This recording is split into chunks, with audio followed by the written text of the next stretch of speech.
Were you expecting that at all? You know, I don't think you can ever really expect it. I was, praying and hoping that just to be a captain and, for that to also get Block O, extremely honored, and I'm so thankful for the opportunity. So how did you, process it when it became real? It never really feels real. Me personally, I'm not the type of guy who likes to really be in the limelight and be like the center of attention. So even adjusting to that was kind of strange for me. But it was really emotional for me. I mean, ever since I was like a child, even being a captain in college football is like, you see those guys walk out on TV in biggest games, and you're like, I want to be there when I'm older. For me, it was really emotional. I was so thankful for it. Was your brother ever a captain? Actually, yeah. I mean, I model so much of what I do around him, and he transferred to Pitt, and in his 2 years there, he became captain there too. So, a lot of what you see here from me is, it's a testament to him because he's led me the entire way. Like everything I've done is, I've been watching him do it. So it's just what the Simons do. They just lead football teams. you can say it to my mom and she'll love that. So last time we talked, you were talking about how you came back here and you almost made it an emphasis to understand that you had to not only replace what you guys lost in the linebacker room on the field with Tommy and Steele, but also what they meant from a leadership standpoint. So to see that play out in a tangible way like this, to see the impact you're actually having, like when did you realize you were having that level of an impact on your teammates? I mean, you never really know until it gets to the hard moments, really, and guys can really lean on you and like look to you to lead. And I've been saying that like me as a leader it's never like me just becoming. It's more like I'm taking parts of the guys who've led me. Like Tommy, is probably the best leader I've ever been around. He's tough. Will work through anything. He's vocal, physical. Like guys like that. Like when you can just take a little bit from them and implement it your own way. I mean, it goes miles. And I was just so thankful to have guys like that, like in my life and on this team, and they've helped me get through a lot of moments. What's like that. Cody's leadership style? And we don't really like to talk about it like that, but like leading by example, like there's way more than just leading by example. I've tried to develop into being seen, heard, and felt, and so I want to be that first person doing it. I want them to see me doing it. I want them to hear me doing it. I want them to feel me, whether it's on the field or if it's in a workout or something. So I think I've gained a little bit of trust from at least from my teammates to be a leader in that way. Cody, how much told that you got the Block O? What was that like? I'm sorry? How were you told? Like, you earned the honor? We did after practice in the shoe, and even that's like such a special moment. And a lot of the captain stuff was voted by the teammates. So, to have your teammates think about you in that way, and I'm just so thankful. Like there's really no other words besides thankful and honored to be regarded highly among your teammates. Would you have envisioned this for yourself 2 or 3 years ago that you could be in this position now? Yeah, I did think about this when I was, especially when I was being recruited here.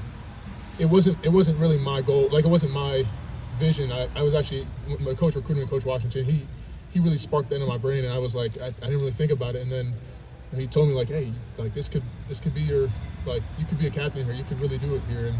And I thank him a lot because he helped me out with a lot of my mentality especially when I was young and trying to figure a way around here. And then you realize that you stack one day on top of the other, and it's a tough day, but you stack it, and big things and great things can happen. And I'm just thankful that I kept going and I kept pursuing. Cody, how did you lead when you weren't the guy in the linebacker room, when you still had Tommy and still here? How did you lead week to week within this team? I think the biggest thing is always staying ready. Football is, sometimes you're never the guy. You just have to play your role.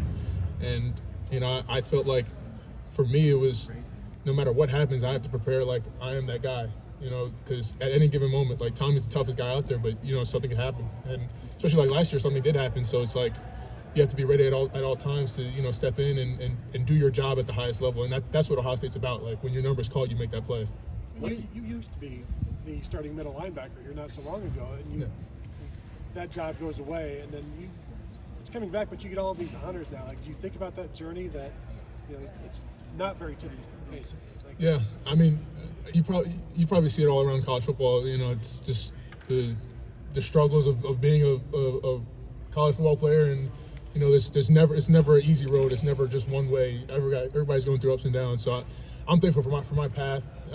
You know, it's not ever what you really want it to be. You know, it would be amazing to be a 3 years and out and first pick, but I mean, that's not always the reality for everybody. So I'm just thankful for the opportunities I've been able to have, and I keep that perspective because, you know, football can be gone at any moment for us. So, you know, I just try to go into every day and try to give it my best and put out my best in the field. How'd you Cody, get that for the perspective? wearing that Block O, what is you go ahead. Yeah. Sorry. Where does that perspective come from? How did that get?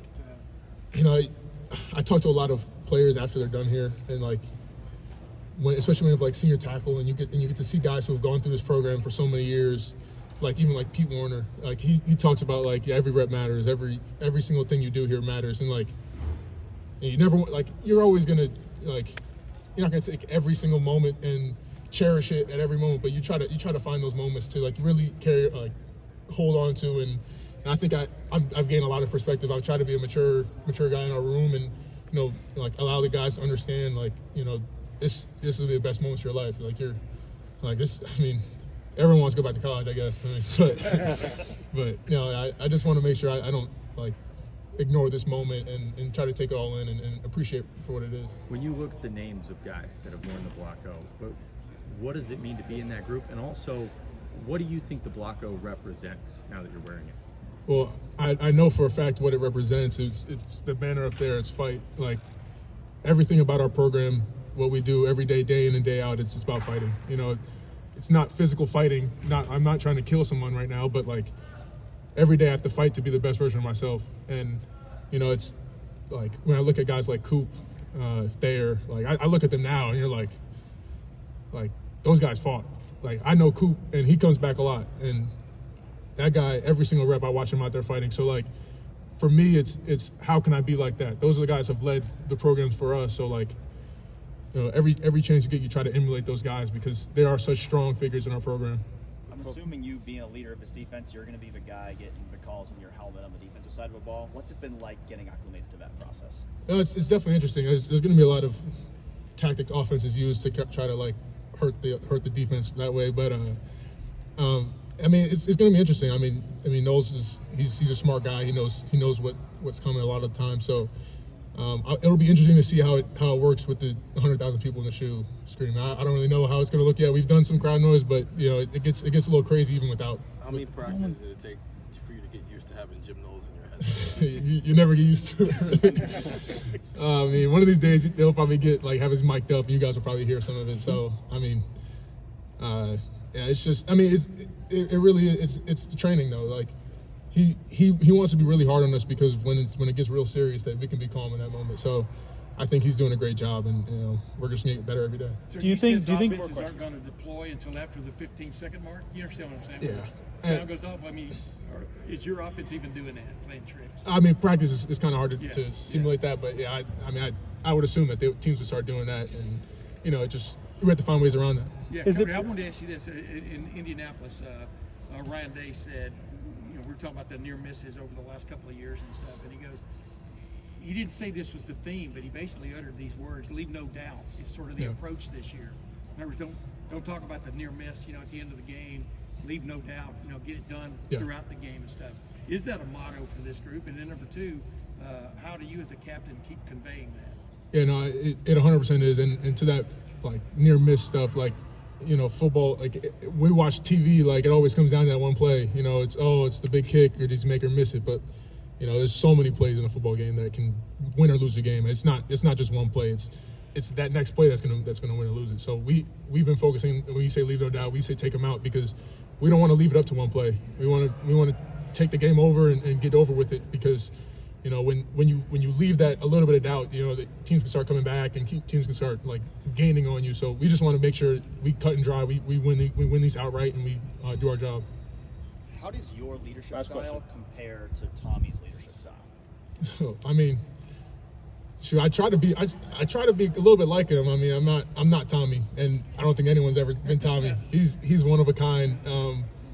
You know, where he might be a little more brash. I might be a little bit more like coachable or coaching. You know, and that's not a knock on Tommy at all. He's probably one of the best leaders I've ever been around, and like that's like my brother. I love Tommy to death, man, and I hope he's doing well at Oakland, right, or Las Vegas, I guess, yeah. And but he's his own type of leader. I'm my own type of leader. I mean, we just try to get the job done and try to have others follow us and get the job and do what we need to do.